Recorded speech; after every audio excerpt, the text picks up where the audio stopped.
Do you know who I am? I'm kind of a big deal.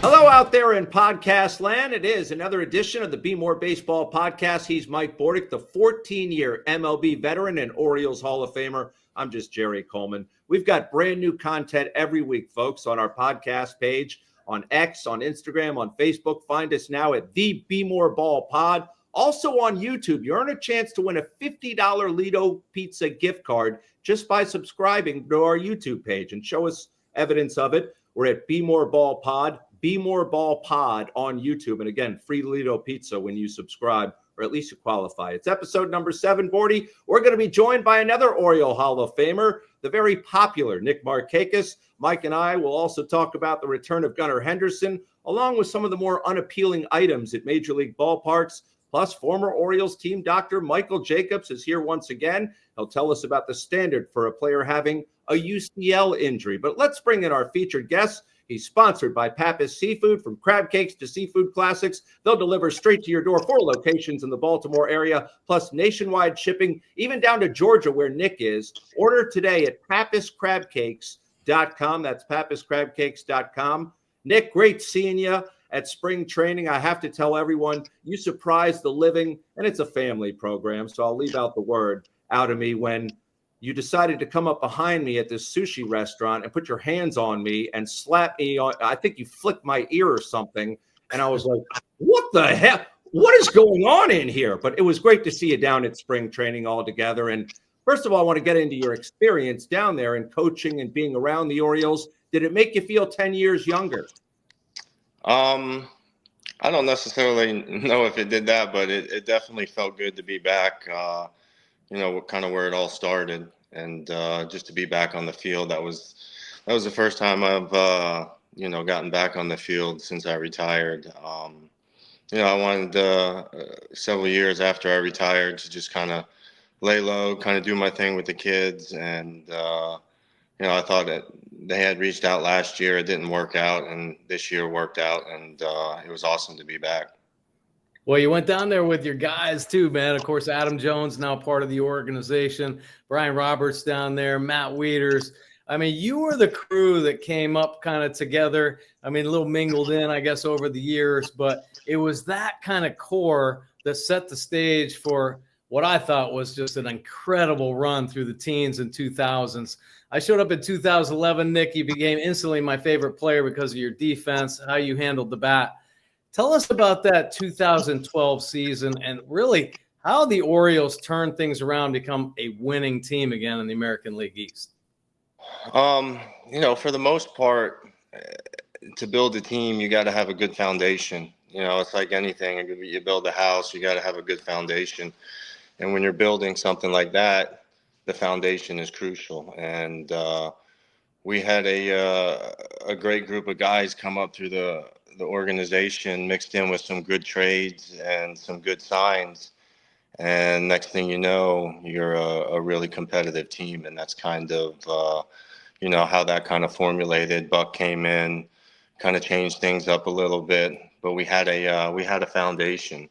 And each year you build off that. You plug guys in here, you plug guys in there. You could constantly have help from the minor leagues throughout the course of a season. You're not going to play with all 25 guys on the roster throughout the year. It's just not going to happen. So you got to have a good foundation. You got to have good depth, and you build on that. And you play together. You learn how to win together. You spend a lot of time together. And we had a great group of guys. We had a great clubhouse. Everybody was on the same page, which translated to good baseball on the field. And that's kind of how things got formulated.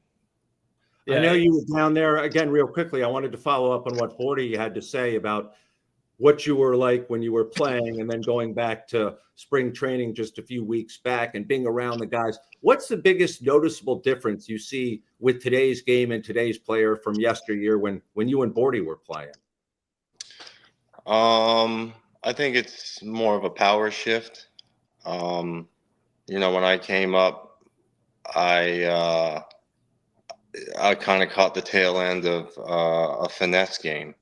as opposed to now it's power. So I think that's the biggest difference. And I got to play in both, and I got to see firsthand. Both of them have their pros, both of them have their cons, and that's just the way the game is right now. And I'm sure it'll shift again. It's a game of adjustments, and it's going to continue to evolve and adjust. Nick, you, in my opinion, one of the great hitters of all time, and you've had some different hitting coaches, I think, throughout your career. But recently, you were inducted in the Oriole Hall of Fame with one of my favorite coaches of all time, Terry Crowley, and he, in my opinion, kept things really simple for me as a hitter. Can you talk a little bit about Terry Crowley as your hitting coach, and also, is there a place for a hitting coach like Terry Crowley in today's game? To answer that question, absolutely. And I can get back to that in a second. But Terry's the reason I was in the big leagues. As a rookie, 22 years old, you hit 180 something for the first month and a half of the season. There's a good chance these days you're out of there. And he pulled for me. He, talked to the guys up above and, just give this guy a chance. And he worked with me. He kept like Bordick said, he kept everything simple. But I think the biggest thing that Crow had going for him was you could be 0 for 4 with 3 strikeouts and a pop up to the pitcher. By any baseball hitter standards, that's a horrendous game because you didn't give your you didn't give your team a chance in any 4 of your at bats to help win the game, or you could have in some ways, but. He was always positive. Those 3 strikeouts, he would pick out the positives. Nothing was negative. Nothing was ever negative. He was always positive. He's always working. And, as hitters, you fail 70% of the time, you're going to make a lot of money, and there's a good chance you're going to be in the Hall of Fame. So it's a lot of failure.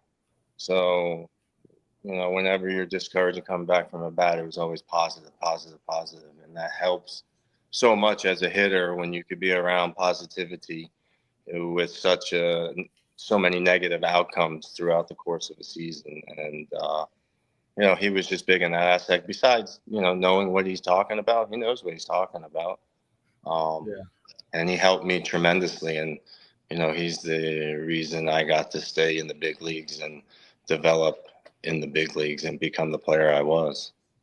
It was so great to see the King of Swing recently. We were over at Greenmount Station. He was playing the ponies, surprising no one, but we ran into him, had a few crab cakes, and man, he's got some stories to tell for sure. Oh, yeah, he's got a ton.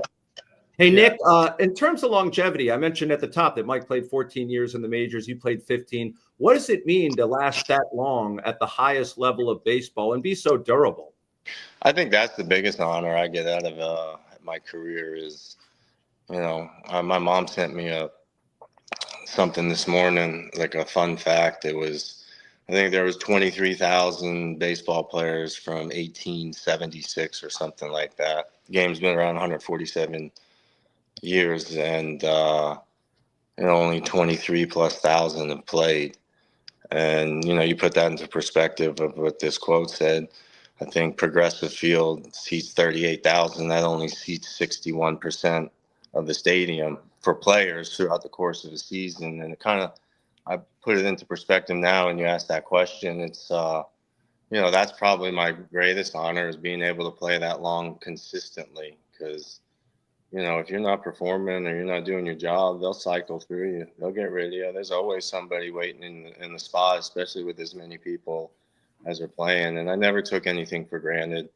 Got my work in. It's a job. It's not just come to the park and hang out and drink beer after the game. It's your livelihood. It's how you support your family and, have respect for yourself. So just I always played the game, to 100%. And I put my work in, I put my time in, and, whatever the outcome is at the end of your career, you can look back and, appreciate it. Yeah, well, you should, man. You're borderline Hall of Famer, if you ask me. And I feel like you could have played another 5 more years to inch a little bit closer to 3,000 hits. But I want to get off that hitting subject because, I mean, I think you're one of the greatest hitters of all time, the way you use the field. But defensively, and that, in my opinion, that's the separator, and that's what makes true winning teams. When the Orioles were great, you were winning Gold Gloves in right. Adam was winning Gold Gloves in center. J.J. Hardy was winning Gold Gloves at short. Weeders was winning Gold Gloves behind the plate. I mean, that preparation is different. Everybody loves hitting and going in the cage and getting their work done, but how did you prepare defensively? And man, oh man, how did you make yourself so consistently good year in and year out? I preach that to my kids' teams when I coach with them. You know, I try and emphasize pitching and defense wins you games. And, you know, that goes back to the clubhouse thing. Everybody was on the same page. We all wanted to be good. We all wanted to be great. And we all took pride in our defense because we know that guy on the mound's busting his butt to do what he can to win a ball game. So we gotta show up on a daily basis and play behind that guy. And that's what we did. We took pride. We prepared for it, starting in spring training. You know, we got our work in during BP. And, you know, that also goes back to the coaching staff, too, because the coaching staff was great throughout my whole career. They're always willing to, you know, make us better as players. And when that's one less thing you got to deal with of, you know, trying to find a coach all the time and you get your work in, you know, the coaches were there. They put their work in to make us better. And pitching and defense, man, we take pride in our defense. There's no better feeling than laying out, you know, saving 2 runs or gunning the guy down at the plate when you can help the horse on the mound. And, you know, we definitely took pride in it, and we were all on the same page in that aspect. And, you know, all the Gold Gloves throughout all the players on our team spoke for it.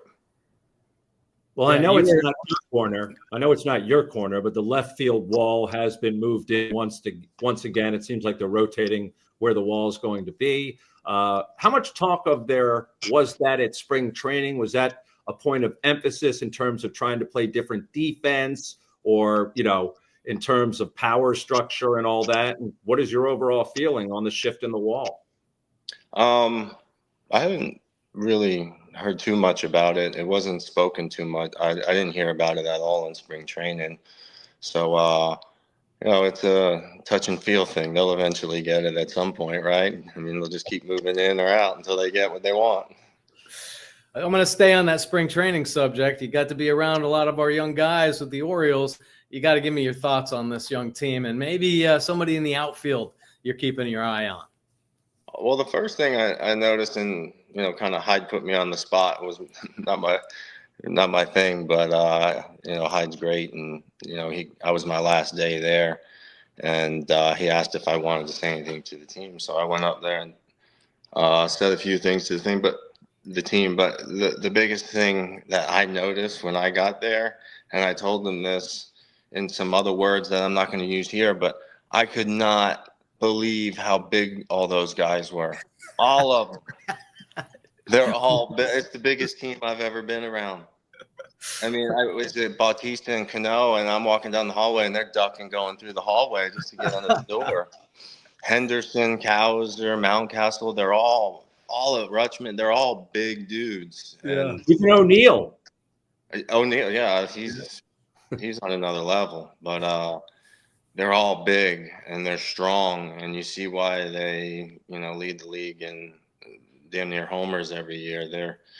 They're a big group of dudes, all of them, from the bullpen guys all the way. I mean, the coaching staff, they're all big. Yeah.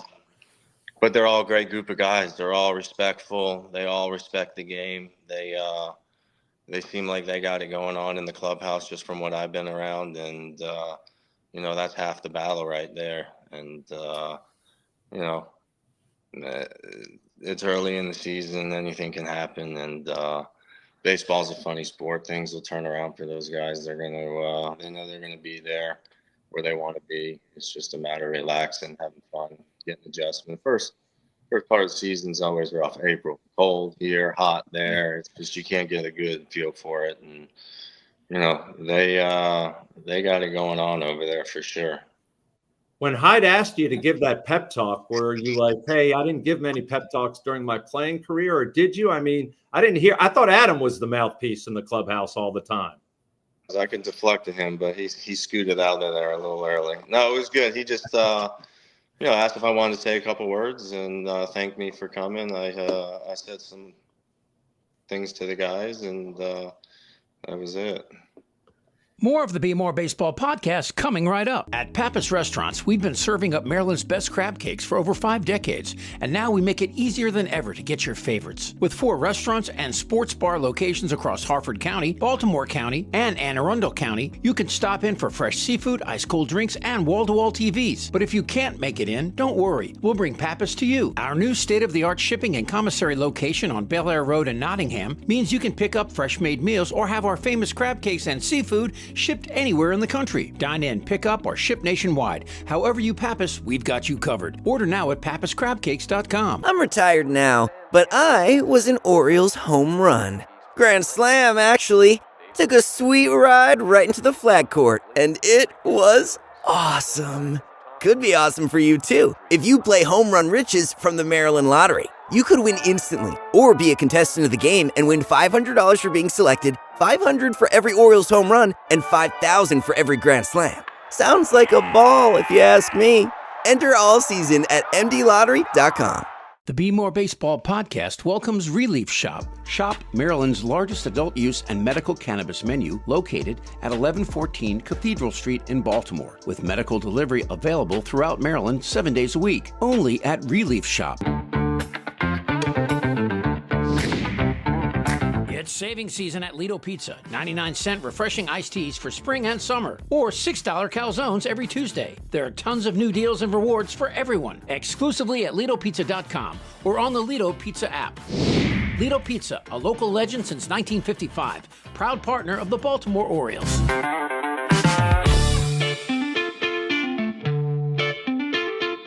Effective Solutions, your one-stop shop for commercial contracting. Everything from excavation and site development to emergency remediation and restoration. Effective Solutions specializes in many forms of commercial and mixed-use construction. With a dedicated staff and a commitment to quality, Effective Solutions delivers every time. And now, back to the Be More Baseball podcast. You know what I think is impressive is, or important, I think, for all these young guys, because the Orioles have gone through this, man, and you alluded to it a little bit. Your early struggles as a young player, and it seems like every young player has to kind of go through that and get their feet underneath them.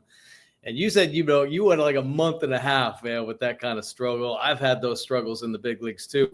Maybe the hardest thing ever. I mean, there are times you just want to drive your car off the road. You feel like you're letting your team down. Those type of things. What did you learn from that? And especially the young Orioles, just to give us a sense of relief, I guess. Are they going to come out of it if some of these young guys go through their slumps early in the season? Yeah, it's so early. I mean, they can have two games and, back up to where nobody's talking. But you're going to have your struggles. It doesn't matter. Spring training. It doesn't matter. I mean, you can get your work. That's what you're trying to get your body in close enough condition to where you're going to be in games. But it doesn't matter what you do until you get in the games on a daily basis. You're going to have your struggles. You're going to have your soreness and stuff like that. But it's you can go up and down the lineup: Trout, Judge, Machado, Freddie Freeman. You go back at the end of the season and you go look at each player at some point in that year, they're going to have struggled probably for anywhere from 3 to 4 weeks where they just, what happened? And that's just hitting. It could not necessarily could be you. It's just because the pitchers you're facing at the time, they could be doing everything right. Bullpen guys, just everything's not going your way. And you go back and you look, and I always thought to myself when that stuff happens, 70-30. You're going to fail 70% of the time. And if you do that 30%, it's golden. So you always put that into perspective. It's a game of failure for hitters. And, you're going to fail. It's all about how you deal with the failure. You know, do you fold and say, I give up, or continue to put the work in and just pound at it? Trust yourself. You don't have to necessarily go back and change something. Oh my God, this is not working. I got to change something. Just be consistent and disciplined and staying within what you're trying to do. And, just realize you're going to fail. I mean, you can fail 60% of the time and be the best player ever to play the game, and you're still failing. Yeah. And you just have to realize that and just continue with the work and trust yourself. And the biggest thing is just be disciplined. Nick, last thing I have for you is this discussion about these torpedo bats. It makes me laugh because everyone thinks this is something new. They've been around for a while. I believe Giancarlo Stanton used one in the World Series last year. Nobody even talked about it. Yankees hit a few home runs early on with these bats, and everyone thinks they're illegal. Have you ever used one? What do you know about them, and what's your opinion?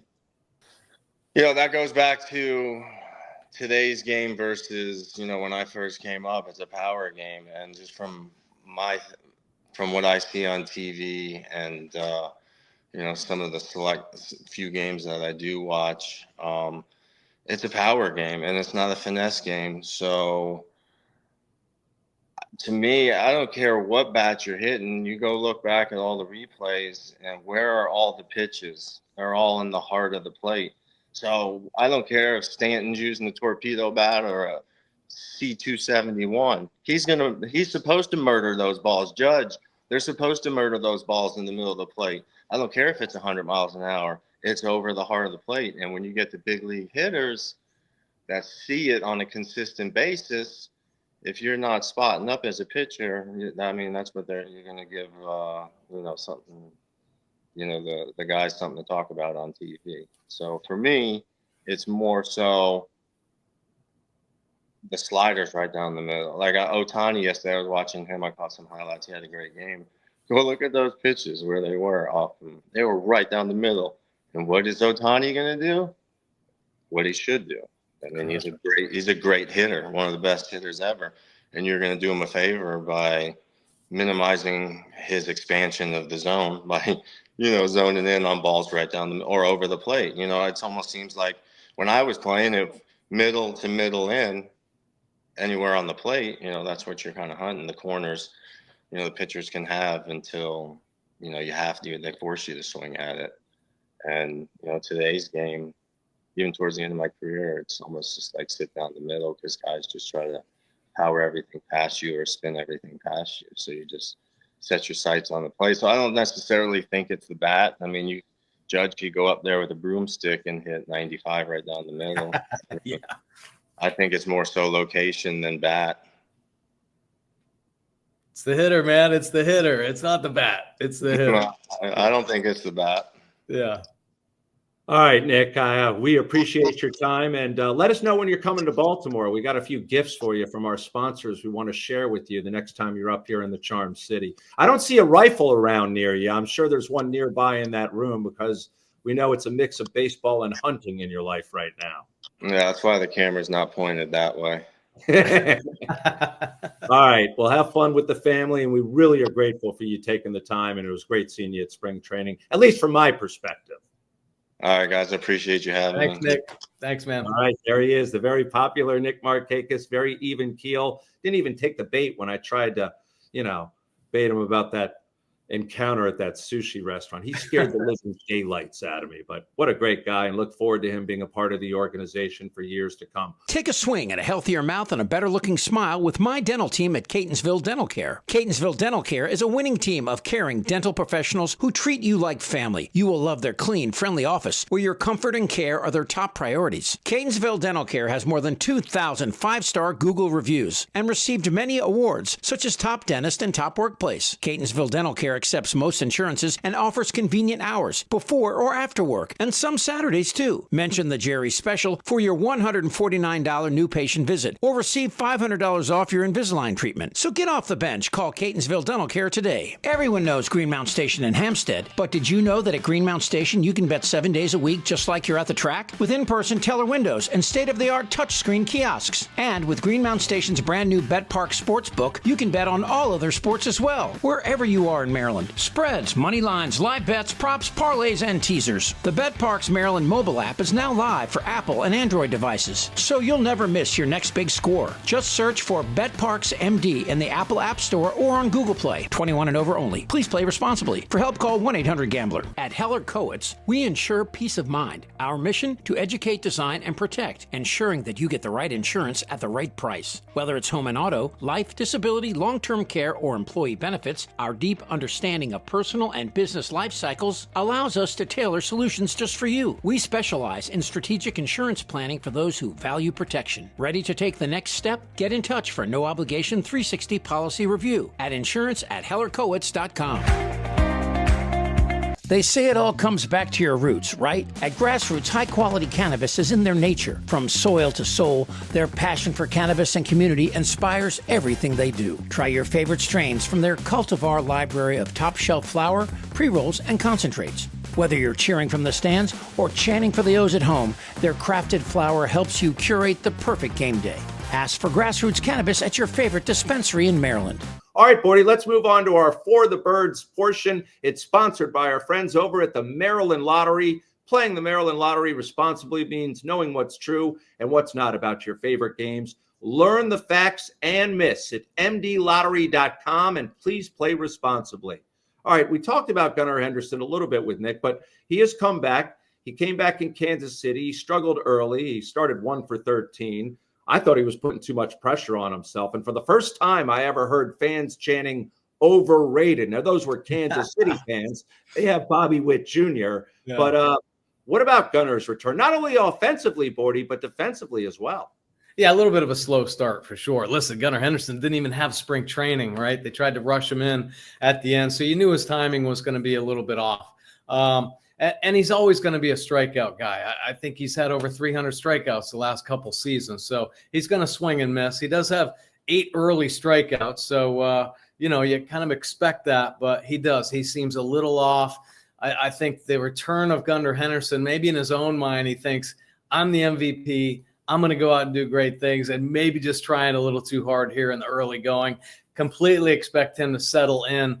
But something to watch, though, about Gunnar is the defense, obviously. Last year, a lot of errors there at shortstop. They came in groups, though, so I will say that. But just that clock, that internal clock that we talked about. And the other day he made an error in Kansas City where he ran through the ball. He had the slowest guy on the field that hit him a ground ball, and he still treated it like a burner, like a guy you got to get rid of it in 3.9 seconds, where actually he probably had about 5 seconds to make that play. So he could have backed up in the outfield. And those are the type of things we got to keep our eye on for Gunnar. Is he going to make those adjustments in the game? Does he have that ability to manage that internal clock? But I still think Gunnar's going to be great. Let that young stallion go out there. So much fun to watch in the field. Already has a couple stolen bases already, too. I agree. It's just a matter of time before he gets back to Gunnar Henderson of last year and previous seasons. No doubt about that.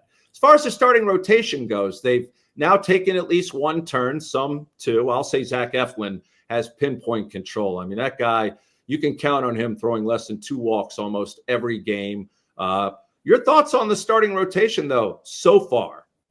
Well, I don't know that Zach Eflin's a number one, but he's certainly pitching like a number one for the Orioles, and he is the number one on this rotation. He's just missed consistency, and especially with this Orioles team. He's off to a great start. He's got the team's only quality starts, well, a couple in a row anyway. You can kind of book 6 innings and 2 runs or less, keeps the ball in the ballpark, moves both sides of the plate. He can cut it in, he can cut it out. Just so much fun to watch. And he is the definition of a professional pitcher. This is what you expect if you want to give your team a chance to win. So he's been the guy that's kind of stood out. The other guys have been up and down, right? I think Charlie Morton, his first start was terrible. His next start, a little bit better, but still gave up a couple home runs. Did have a bunch of punch outs. Sagano kind of mixed reviews too. Came out that first game with the hand cramps, but really looked good his last outing where he was able to locate all of his pitches, work in and out, top of the zone, bottom of the zone. I think he is going to be really interesting and fun to watch if he can stay healthy, another mid-30 age type pitcher. So got to manage his innings for sure. But, the way he pitched the other day, that gave me pause for something good out of him. And I think Cade Povich, fighting for 6 innings the other day was a nice sign as well. Listen, this rotation has got a battle. Dean Kramer, I think, is the epitome of this rotation. One time it's going to be good, one time bad, but you can count on him to fight for everything he's got that given night. And I think this Orioles rotation has to do that. They are thin, man. They've lost so many great pitchers. Bradish was on the verge of becoming a number 1. I think Grayson Rodriguez on the verge of becoming a number 1. They've got McDermott's hurt. They've got a lot of arms that are hurt. So I think as we look to this rotation, they're kind of scuffling, some question marks early on. I think we got to hang our hat on the second half of the season and hope a bunch of arms come in. I know the Orioles are going to continue to look to bolster the rotation and some depth as well, because every team's looking for arms right now. Yeah, they don't have a bona fide ace. There's no question about that. But the defense behind some of these pitchers also has to pick up, because we've seen innings extended, whether it be with Kramer, Zach Eflin, or whoever. They've thrown too many pitches because of defensive miscues. That's costly. Yeah, absolutely. And we were talking to Nick Markakis earlier about the defense and how important it is. Pitching and defense wins ball games, hands down. Yeah, you can have the best offense you want, but if you're giving up more, than you're driving in, you're in trouble. And the Orioles defense has definitely let them down here in the early going. I personally think defense for the Orioles is a trademark of their success, at least the last couple years. So they've got to get back to catching the ball more consistently, not giving opposing teams extra opportunities, and know where you're throwing the ball, man. It's because this kind of stuff is what drives managers and coaches crazy. If balls are going to the wrong base, cutoffs and relays, the Orioles and every major league team that wants to be successful has to clean up their defense and know where they're throwing the ball and keep that ball off the ground. All right, time to fly beyond Baltimore, our international and sometimes national, in this case, perspective. It's all brought to you by Relief Shop, Baltimore's best adult use and medical cannabis dispensary, with 700 plus unique menu items at Relief. Home delivery available for medical patients, again, at Relief Shop. Every season, MLB tries to outdo each other, every team, by coming up with these wacky, crazy, insane food items. It doesn't seem enough anymore, Bordy, to just go to the ballpark and get a cheeseburger and fries, although you can still get those items. But there's also some bizarre selections out there, and I wanted to run a few by you.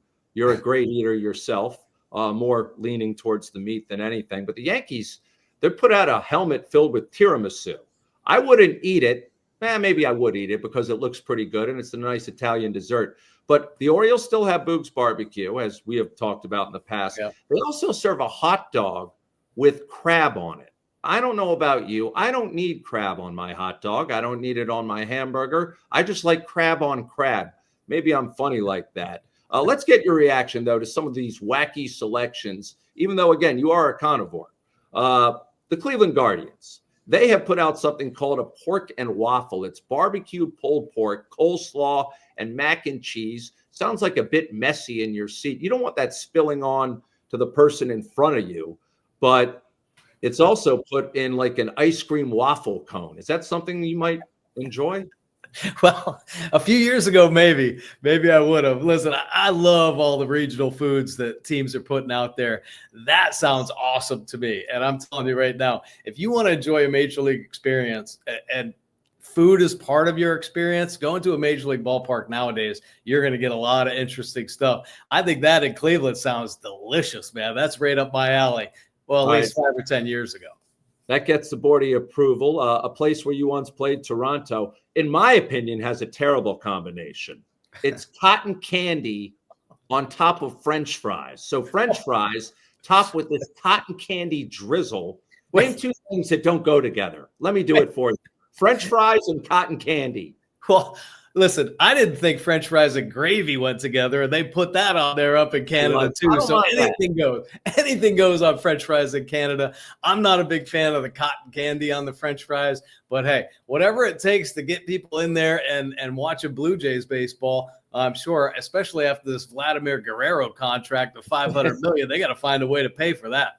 Yeah, well, it's called poutine up there. They throw a little cheese on it. That's not so bad. I agree. And they're going to have to up the price to cover Vlad's mammoth contract. All right, in Seattle, they have come up with something called a What's Up corn dog. It's disgusting the way it looks. It's colored blue. If you're watching on YouTube, you might be able to see it right now. It's honey battered, served with nacho cheese. And again, given the color, this is definitely a crazy ballpark food if you've ever seen one. Again, a blue colored honey battered corn dog. Why not just have a regular corn? I love corn dogs. Why do you have to doctor it up? Well, Seattle's blue. Come on now, you gotta play the game, right? Along with the team colors and things like that. All I know is there better be a cardiologist waiting outside these stadiums to see what the heck is going on, because man, oh man, I'm getting some chest pain just thinking about putting down some of this food. All right, a few more I want to run by you. Do you like hamburgers? Oh, I'm a hamburger guy. No bun though, no bun. Okay. Do you like pizza? Because that could be the problem. Ooh, no, I like pizza too, but no pizza crust. How about that? All right. Well, here's what they have in Atlanta, and it may be a dichotomy for you or a problematic situation if I butchered the word dichotomy. They have something called a burgeriza. You get a 20-ounce burger patty with 5 slices of cheddar cheese on it, several strips of bacon. Of course, bacon makes it better, along with 2 8-inch pepperoni pizza buns. Okay. So it's basically a burger sandwiched in between 2 pepperoni pizzas, which is a little too much for my taste. Yeah, I'm taking the buns and I'm just chucking them over the stadium, right out onto the street, and I am eating that giant burger with the bacon on it and cheese. Are you kidding me? That's like what I had for breakfast this morning. That sounds really good. I agree. I'm fine without the pizza bread there. Now, if you're looking for something light, Bordy, I found something for you down in Florida at the Marlins. They have a Cubano Gigante. It's a Cuban sandwich. I would say extra large. It's 34 inches long. It weighs 2.5 pounds, and it's designed to feed a family of 4. It costs $50. Not a bad meal option if you're with a family of 4. Yeah, no, that sounds good, man. And I am a huge fan of the Cuban sandwich.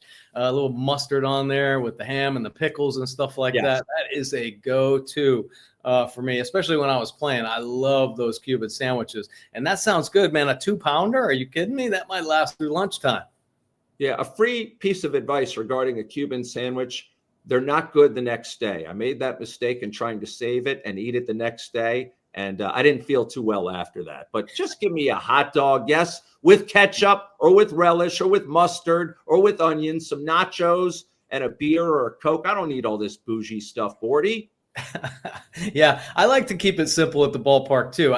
What happened to the hot dog at, Cracker Jacks, things like that, some peanuts. But yeah, I guess nowadays, though, it is part of that lived experience. And I think it's pretty cool to get some of the regional cuisine, especially if you like going to different ballparks around the country.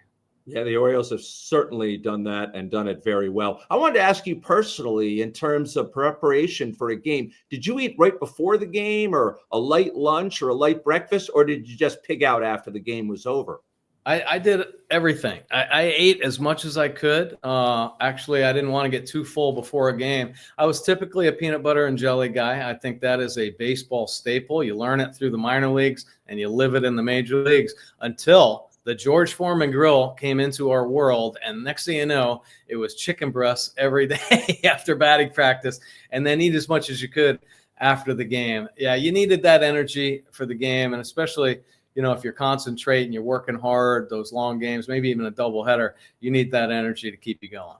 So we can say, and we can pay tribute to the late, great George Foreman for saving you guys from PB&Js. Yeah, no, absolutely. But I'll tell you what, you can't go wrong with a good PB&J, especially with the good Concord grape jelly. That was my favorite. Yeah, and it sounds like minor league pricing. That's the type of cuisine you would get at the minor league level. After talking about all this food, we might need to see a doctor. But not the type of doctor we have on this podcast. It's Dr. Michael Jacobs. He is not that kind of doc. It's our What's Up, Doc segment. This portion of the podcast, What's Up, Doc, sponsored by the Baltimore Chamber Orchestra. Hear Baltimore's second orchestra perform at 3 p.m. coming up Sunday, May the 11th at Goucher College. Visit thebco.org to buy tickets and learn a lot more. And Mike, go right ahead. Hey, Doc, I got a really important question for you right now. When you see a pitcher out on the mound and a trainer or something goes out and evaluates the injury, what are the next steps? What are the standard for determining whether or not a UCL actually needs to have surgery? Does it get a PRP, or does it actually need rest? Well, Mike, that just that basically goes back to just being a physician. Taking care of any patient involves, number one, taking a complete and thorough history. Number two, examining the patient. And then number three, ordering and evaluating the appropriate studies. So elbow injuries are obviously typically chronic. Occasionally a pitcher will throw one pitch and that'll be the end of it. But typically it's been a buildup. So if it's a chronic thing, you go out there knowing that this has been something that's been problematic. If it's a one-time event, then you go out there with a different point of view. You may or may not have previous studies. Again, back in 93 when we started, there were no previous studies. And players balked at being scanned before they were signed. And that became an issue. Today, nobody gets signed from a pitching point of view without an elbow, shoulder MRI. If they have a history of back issues, all that stuff comes prepackaged. And now that we have a combine, all the pitchers are given the option at the combine of signing up for studies. Some refuse. And when they refuse, the team has to make its own assessment as to why the player refused. Then, of course, you move into somebody who's a little farther along in their career, who doesn't have a lot of mileage typically, who may, again, throw that hyper 120% pitch, and the ligament can kind of rip in the middle, like snipping it. And once again, this is where the art of surgery comes in. Despite the feeling that all these repairs are the same, everyone's unique. So you get into the elbow, and basically what you see is a pretty healthy ligament that just ripped in half. So even though it has fallen out of favor, it's come, like a lot of things in medicine, it gets rediscovered, much like hitting techniques, I'm sure. So now we're back into a phase where surgeons are trying to repair the ligament with some sort of suture material. And then depending upon the history of the patient, the looking of the ligament, you can reinforce that by possibly adding to it the transplanted ligament. And more recently, people have been adding a super strong suture to try to act as a check rein to allow the ligament to heal. So you can get kind of a combination treatment depending on the surgeon's disposition and how he looks at all the fibers. And again, some of those can sometimes come back a little quicker. And then, of course, you get the more high mileage pitcher who's had chronic elbow issues, and you track his MRI, and it progressively shows wear and tear, just like your tire shows a decreasing tread, I should say. And those people typically get a full reconstruction where you harvest the ligament. Typically, there's a ligament in your hand that most people, or tendon in your hand, that most people have, that from an evolutionary point of view seems to have no function. So you can harvest that typically from the same arm. You don't miss it. Wow. And you weave that across the joint. That's the traditional Tommy John surgery. And now again, depending on the surgeon's preference, you may try to reinforce that with a super strong ligament. That's the augmented repair you've heard about. Despite what you see, because it's always assumed that newer is better, the data on that isn't in. We're doing it. We think it might help. Where the surgeon's doing it, think it might help. It may have a downside that gets a bit complex. But right now, that's another aspect that's been added. You have to caution yourself. Back in the 90s, something called thermal shrinkage was real hot, where you would use a machine to try to tighten the collagen in the front of your shoulder. And it seemed to help a few players early on, but as data came out, it turned out not to be so good. So everything takes data. Doc, I got a quick follow-up for you about all this. How much are the agents involved in all this process? And do you ever talk with them, or is that separate? Does the club just deal with the agent and not involve the team doctor? No, the team agents, the player agents have their own agenda. And some are obviously the Boras level agent is very assertive, but they always have the player's best health in mind. And there's typically, in my experience, even dealing with Scott Boras, the goal is the same. Somebody like Boras, who happens to have his own training staff, which is really quite good, frankly, he will have the surgeons he prefers. He's in L.A. Dr. Elatrash is in L.A. He's a top-notch surgeon.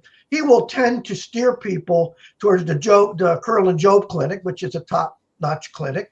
So you may have him directing players to different locations, but you're involved in it. It's usually very cooperative. Everybody wants the same goal. So it's really not negative. You only can get into some gray areas with typically players who have a big contract coming up and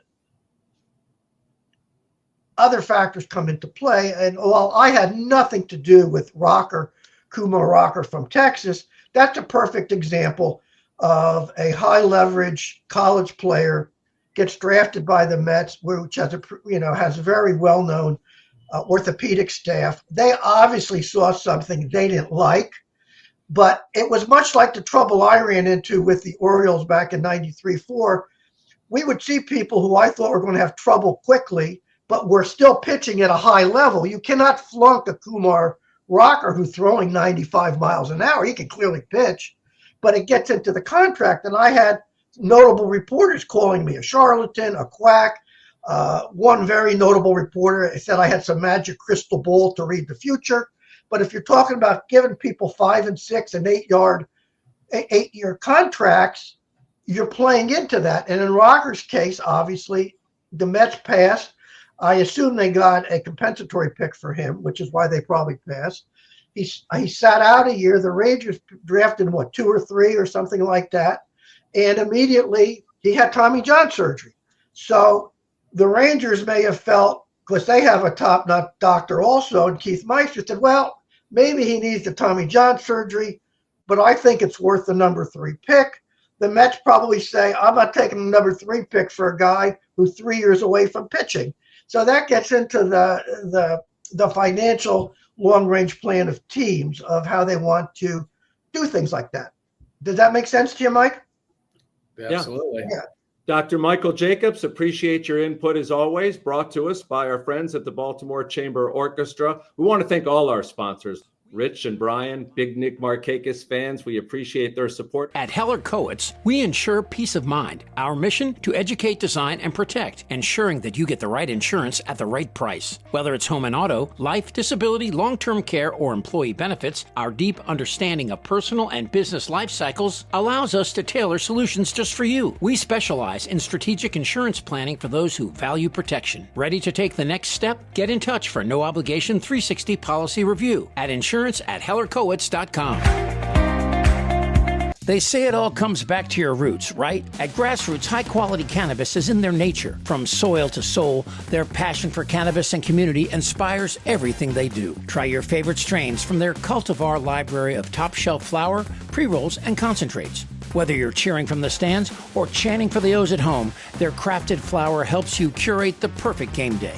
Ask for Grassroots Cannabis at your favorite dispensary in Maryland. Take a swing at a healthier mouth and a better-looking smile with my dental team at Catonsville Dental Care. Catonsville Dental Care is a winning team of caring dental professionals who treat you like family. You will love their clean, friendly office, where your comfort and care are their top priorities. Catonsville Dental Care has more than 2,000 5-star Google reviews and received many awards, such as Top Dentist and Top Workplace. Catonsville Dental Care accepts most insurances and offers convenient hours, before or after work, and some Saturdays too. Mention the Jerry Special for your $149 new patient visit, or receive $500 off your Invisalign treatment. So get off the bench. Call Catonsville Dental Care today. I'm retired now, but I was an Orioles home run.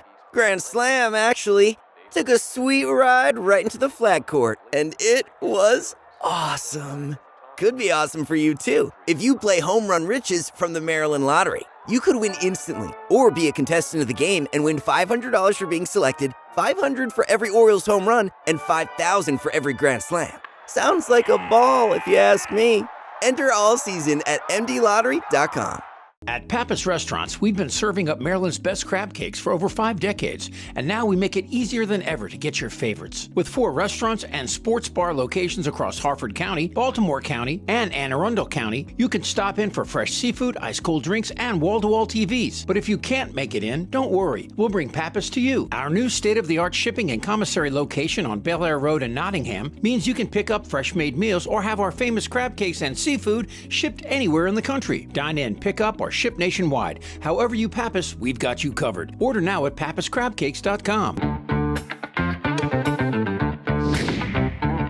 It's saving season at Lido Pizza. 99-cent refreshing iced teas for spring and summer. Or $6 calzones every Tuesday. There are tons of new deals and rewards for everyone. Exclusively at LidoPizza.com or on the Lido Pizza app. Lido Pizza, a local legend since 1955. Proud partner of the Baltimore Orioles.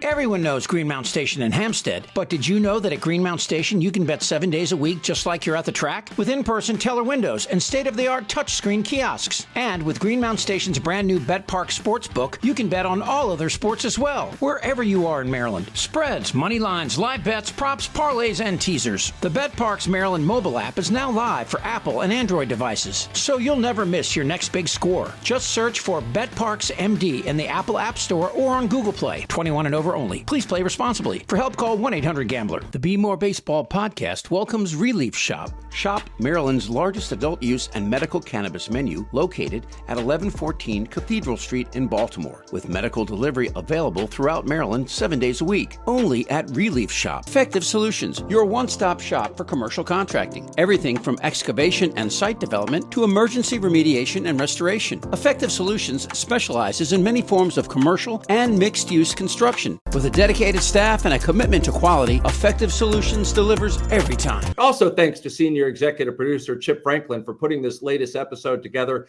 Chip loves taking long walks on the beach, but the building of those sandcastles, that has to stop. That's for the kids, Chip. Until next time, be real, be kind, and make sure to be back for another episode. It's the Bmore Baseball Podcast. Do you know who I am? I'm kind of a big deal.